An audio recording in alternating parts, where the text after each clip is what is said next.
Bisita natin ngayon si Congressman Toby Chanco na galing din sa Congress at may mga sinasabi siya before.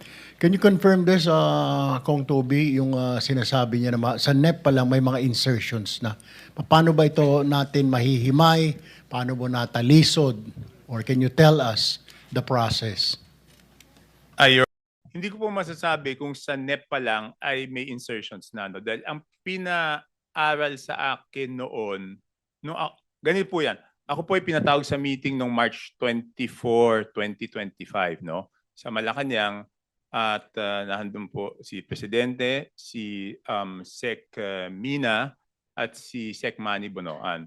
Kasi po, ang problema po ni Sec Manny Bonoan is mag-election ban na, hindi pa na-award yung mga projects.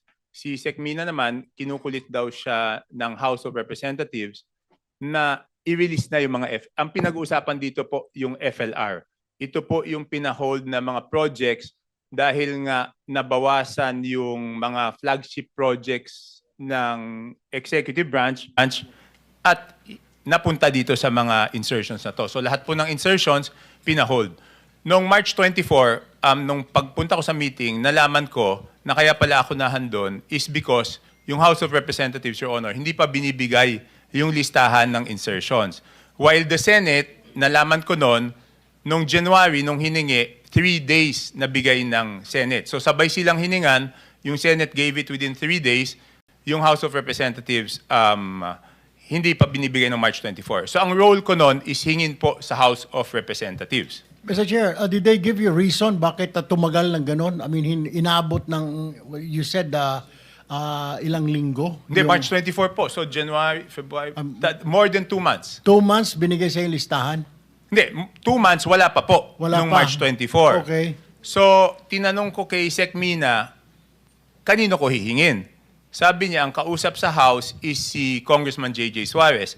So, paglabas ko ng Malacanang, hiningi ko kay Congressman J.J. Suarez yung listahan. Sabi niya, bakit? Sabi ko, kasi walang i-release na FLR kung hindi nyo ibibigay yung insertion sa BICAM. So ang nangyari, natandaan ko, March 24 yon, March 25, nag-request sa akin ng meeting si Congressman Suarez tsaka si Congressman Dong Gonzales. So gusto nila akong makausap sa Manila Golf. Pilit nila akong tinatanong, bakit kailangan yung listahan? Sabi ko, yan ang utos. So kailangan ko lang sumunod. So, Che, sinong, when you say utos galing saan? Yung paghingi ng listahan? Oo. Utos po ni Presidente dahil galit na galit siya noon kasi nga nabawas yung mga flagship projects, tinanggalan ng pondo. Mga dam po yun na malalaki. Tinanggalan ng pondo. So galit na galit siya noon. So, Mr. Chair, yung pondo, para malinaw mo mga kababayan natin ng flagship, saan po galing ito? Yung pondo para sa flagship? hindi, nahandun po yun sa Nandun proposal na, ng... proposal. Nasa NEP po yun. Oo. So tinanggal sa NEP at pinalitan nga ng mga insertions. Okay. So So, inalisan nila ng pondo yung flagship Yes po. programs. Pinilisan nila yung pondo yung flagship programs ng Pangulo. Alam ko, karamihan doon dami. So galit na galit si Presidente. So pinapahingi sa akin yung listahan. So hiningi ko po yung listahan. So nabigay yan sa akin. Nung una, binigyan ako ng hard copy. Sabi ko, hindi ko naman mapapag-aralan kung hard copy yan. So binigay sa akin yung soft copy, 3 installment. Meron pa silang huling ayaw ibigay, pero sabi ko, hindi ko masisimulan. So, Your Honor, so nung nakuha ko, ang una kong ginawa, kasi naririnig ko na yung sinasabi ni D.E. Alcantara na pag nakapagpasok ng budget, nakapag-insert, may kapalit. Yun po yung sinasabi ni D.E. Alcantara. So, siyempre, ako yung humingi ng listahan bago ko i-present ulit sa executive branch, sa Pangulo, kailangan sigurado ko dun sa listahan na yon. So since nadidinig ko na yung may kapalit para sa insertion, ang ginawa ko is yung file na yon, yung Excel, pinadala ko kay Yusek Cathy Cabral sa DPWH. Sabi ko, Yusek, pakilagay mo kung sino yung district congressman. And then, binalik ko yung file kay Congressman J.J. Suarez, same file. Sabi ko, isulat nyo naman kung sino yung proponent o funder. So, nung nakuha ko po yon, pinagtapat-tapat ko kung sino yung proponent at sino yung congressional district. Dahil para sa akin po, Sen, Your Honor, kung hindi pareho yung proponent at hindi pareho yung congressional district, kaduda-duda, bakit ka congressman ka, bakit ka hihingi ng proyekto tapos hindi mo dadalin sa distrito mo? So, yun, pinagtapat-tapat ko yung Excel file, tapos pinisinta ko doon sa Malacanang at a later date, April, checking ko lang kung yung phone ko kung ano April, ano yun. Tapos mas nagalit po si Presidente nung nakita niya yon. Sabi niya sa akin, ano bang pinagagagawa ng mga kasamahan mo sa Congress dito sa budget na to? Kasi nakita niya, meron ngang hindi pareho yung proponent tsaka yung distributor. So obviously, yun na yung naririnig ko na binenta yung proyekto. Kung Toby, Yes. hindi ko lang maintindihan, hindi ako naging congressman. Bakit mag-i-insert yung isang congressman ng ibang district sa ibang district? Ano yon? Para ano yon?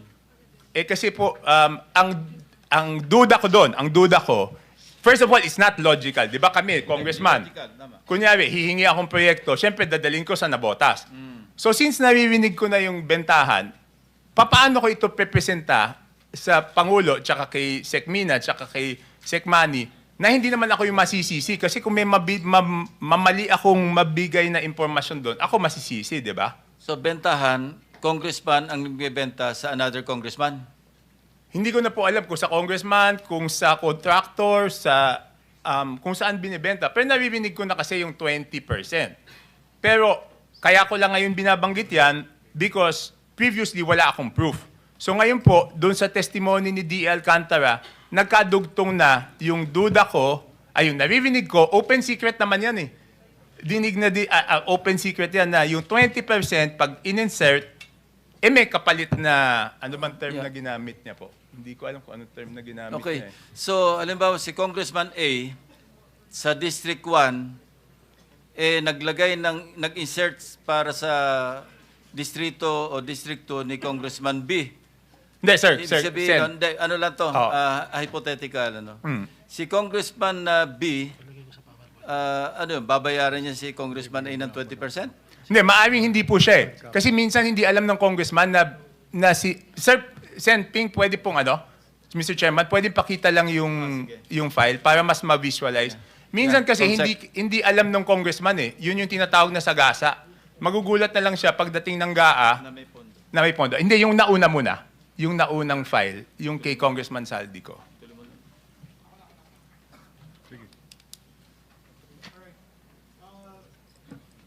Yan po. For example, sige, next slide. For example po, si Saldico ang proponent pero ang congressional district na napuntahan is Abra. Ang total po niyan is 3 billion yata. Pag tinanong mo naman yung congresswoman dyan, hindi naman niya request. Ito naman, Saldico rin, napunta sa Occidental Mindoro. Pag tinanong mo na naman yung congressman, hindi rin niya request. So it's not logical, Your Honor, na yung congressman hindi magre-request, tapos babagsakan ng pondo. Tapos yan na naman, 3.1 billion, ganun din. So ang total po niya, 13.8. Pero Mr. Chair, narinig natin kanina, kamakailan, kila Engineer Bryce, na yung tinatawag na sagasa. Ibabagsak yung pondo without the knowledge of the congresswoman or the congressman. Tama po ba, Engineer Bryce? Yung sinasabing may sagasa. Opo, Your Honor. Okay. Pero tapos iba pa rin yung parking, di ba? Na pinapark yung budget. Opo, Your Honor. Thank you. Your Honor, ang intindi ko, pwede niya i-confirm, yung parking, kinausap muna, nakiraan. Kaya tinatawag na parking, nakiraan doon sa district congressman. Yung sagasa, kumbaga sa hit and run yun. Ibig sabihin, walang... Hindi, Tito SP, makikita na lang po niya yan doon sa GAA. Kasi magugulat siya, paglabas ng GAA, biglang lumobo yung distrito niya. Ganun ang mangyayari doon. Yun yung tinatawag na Mr. Chair, sagasa. walang paalam. So malalaman niya na lang pag nandoon na sa GAA Opo. na nadagdagan. So hindi niya pwedeng angkinin ng district congressman yon or congresswoman. Hindi, Dahil may hindi. may-ari nun. Hindi. Sa tingin ko, kung hindi yan substandard, kung hindi sumabog to na may substandard, may ghost, syempre for political purposes, aangkinin niya yon na siya nagpagawa. For political purposes lang, for political mileage, sabihin niya sa mga kababayan niya, ako yung nagpagawa nito. Pero ngayon, lumabas yung mga ganyan, nung tinanong ko sila, kasi tinanong ko yan eh. Siyempre, tinanong ko sa kanila, para lang sigurado ko na hindi nila request. Kasi baka request nila. Tinanong ko, sinabi ko, request nyo ba to? Sabi nila, hindi. So yun, so nung prinisentan ko to kay Presidente, galit na galit talaga siya. Kasi Mr. paano daw nangyari yan? Just very quickly, Mr. Chairman, dun sa Yes. dulo no, 50 million, Zaldico, construction of building Nika Compound, Viluna Road, Barangay Pinyahan. 4th District yan, distrito ko yan sa Quezon City. District 4 yan. So yan, sinasabi ninyo, posibleng hindi alam nung congressman dahil sinagasa. Yes, posible, pero hindi ko na natanong yan, Sen Kiko, kasi ang tinanong ko lang yung sobrang lalaki. Di ba, yung 3 billion, 3 billion, 3 billion. So my conclusion was, kung yung malalaki hindi pinaalam, I just concluded na posible rin. Kaya ito pong mga to, itong 13.8 na to, tsaka yung 2 billion sa Ako Bicol, tsaka 2 billion sa BHW, ang ginawa po niyan, hindi na talaga pina-release totally. Pina-hold na po yan totally at hindi na pina-release. Kasi nga, nung nakita namin yung presentation na ganyan, ganon yung lumabas. Sen. Okay. So, itong ganito kalaki, balik ho ninyo ulit yung 13 billion. Normal po ba ito? Or have you seen this before? I mean, ilang taon na kayo sa Congress? Nakailang balik na ho kayo. Normal po ba ito? 13 billion na care of a proponent isang congressman lang? Hindi po, yan na po yung pinakamalaking nakita ko. Tsaka yung nakakapagtaka dyan, kung babalik tayo doon sa Occidental Mindoro tsaka Oriental Mindoro, ngayon lang ako nakita ng GAA na 20 billion. Kasi yung dalawang linagyan niya yan ng 3.2 tsaka yung isang 3 something, nagsimula ang NEP nila 1.5 yung isa 2.5, meron yata. 1.5 yung isa, 2.5 yung isda, tapos nung okay, yung Occidental Mindoro DO nagsimula 2,530 million ang NEP. Paglalabas sa GAA, 20,999 million. Okay? Tapos yung isa, Oriental Mindoro DEO, 1,508,583. Ang GAA niya, 20,795,429. Kahit yung 10 billion, halos wala niyan eh. So kung makakita kayo ng 20, ito pinakita rin ko pala kay Presidente to, sabi ko nakakagulat. So talagang, nakakagulat itong area na to, paano lumobo ng ganito. Chair, isang tanong lang po. Yes. Interjection, sir. Kahapon, ay nung isang hearing kong Toby, nakita namin kung paano lumolobo kasi yung una, yung ceiling ng SANEP, 4 na beses dadagdagan eh. Una, yung allocable na tinatawag, 300 billion yun eh. Pagkatapos merong leadership, parang 100 billion. Ito po ikinonfirm ni Secretary Bonoan at saka si Yusek Kati. Pagkatapos, andun yung UA, ito yung unprogrammed appropriation. At yung pinakamalaki, yung pang-4, ito yung difference nung sinasabi mo na difference between the NEP and the GAA, ito yung FLR. Another 400 something billion. Nung itotal ko, 1 trillion, yun po yung taba. Ito po yung excess pot ng ating budget. Salamat po, Mr. Chair. But Mr. Chair, ang nakuha ko lang kasi kaya ko lang naman nagawa to because inutusan ako na kunin yung insertions. In the previous year, hindi ko makukuha to kasi wala namang utos sa akin na kunin eh. Ito, napilitan lang silang ibigay yung 2025. Kaya nakuha ko yan. Kaya napag-aralan ko mabuti, Your Honor. Mr. Chair, Senator De La Rosa, with the very permission quick of lang kay Senator Tulfo. Congressman Chanco.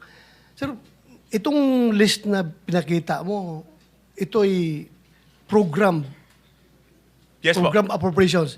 Program po yan. Hindi ito galing saan program ha? Hindi Program po yan talaga. galing sa Nakalagay UA. sa GAA.